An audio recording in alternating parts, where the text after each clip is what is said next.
या ठिकाणी आपण घरच्या घरी सोयाबीनचे बियाण्याची उगवण क्षमता कसं तपासायचं याचं एक प्रात्यक्षिक करतोय।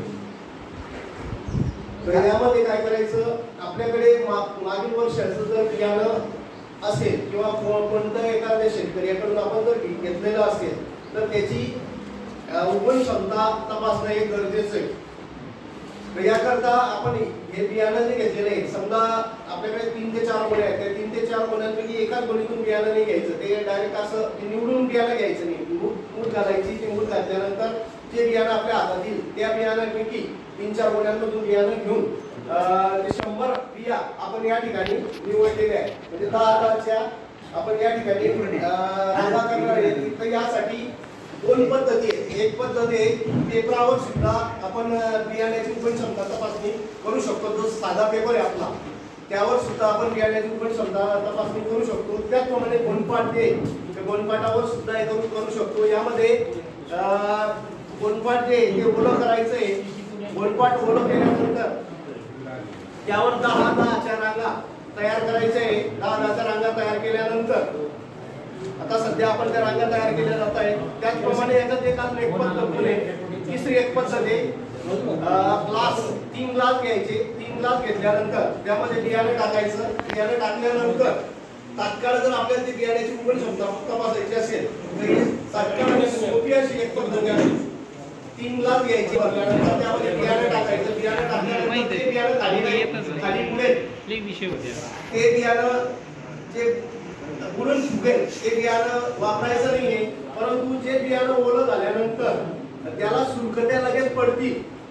सुरखत्या जर पडल्या तर ते बियाणं पेरणीसाठी वापरायचं, ते योग्य आहे असं समजायचंय। त्याचप्रमाणे आता या ठिकाणी एक गोणपाटावर 10 लाईन तयार केलेले आहेत, 10 रांगा आणि 10 ओळी तयार केलेल्या आहेत। म्हणजे आपण या ठिकाणी 100 बियाणं घेतलेले आहे। 100 बियाणं घेतल्यानंतर आता याला गोल करायचंय।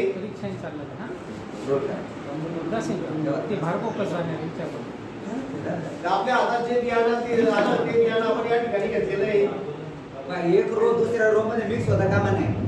ते गोणपाट हे करताना ते ओळी एकमेकाला चिपकणार नाही, बियाणं एकमेकाला चिपकणार नाही याची काळजी घ्यायची आहे। त्याप्रमाणे ते गुंडाळायचंय। त्याचप्रमाणे ते गुंडाळल्यानंतर त्याला दोघं बाजूने दोरीने बांधून घ्यायचंय।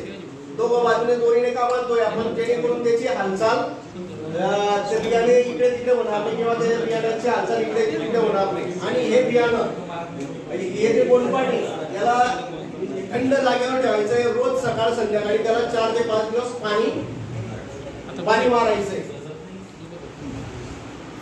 एक गाव पातळीवरती जेव्हा आम्ही बी उगवण क्षमतेचे प्रयोग केले आणि नंतर 4-5 दिवसांनी गेल्यानंतर आणि गेल्यानंतर ते शेतकऱ्याने पाहिलं ठेवलं होतं आपण म्हणजे तोपर्यंत त्याला पाणीच मारलं नाही तर खरं आपण म्हणजे गोष्ट छोटी आहे, परंतु ते म्हणतात ना ते छोटी गोष्ट आहे, पण त्याच्यातून खूप मोठं साध्य होतं, हे आपण करत नाही।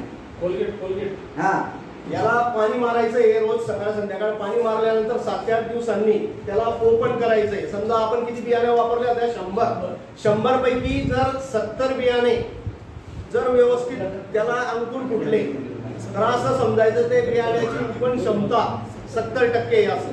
म्हणजे आपल्याला किती बियाणे एक्स्ट्रा वापरावं लागेल, 30 बियाणे अजून एक्स्ट्रा वापरावं लागेल। समजा त्याची 69 झाली तर आपल्याला 30.5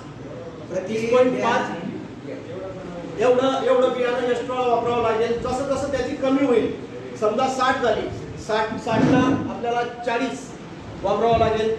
त्याप्रमाणे 60च्या खाली आपण याची 60च्या खाली ज्या बियाण्याची उगवण क्षमता 60च्या खाली असते ते आपण जनरली वापरत नाही। याचे बियाणे पेरणीसाठी वापरू नये।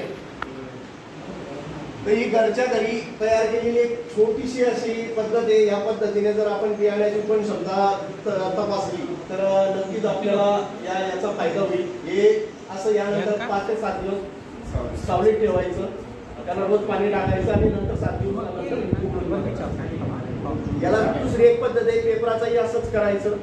परत मी तुम्हाला एक साधी आपण तात्काळ बियाणं आणलं आणि ते लगेच आपल्याला पेरायचंय तर त्याकरता एक छोटीशी पद्धत सांगितली. ग्लासामध्ये बियाणं घ्यायचं, त्या खाली जर ते बुडालं फुटलं ते बियाणं वापरायचं नाही, त्याला सुरकुत्या पडल्या ते बियाणं आपण वापरू शकतो. छोटीशी अशी पद्धत आहे आणि शेतकऱ्यांना फायद्याची आहे. धन्यवाद.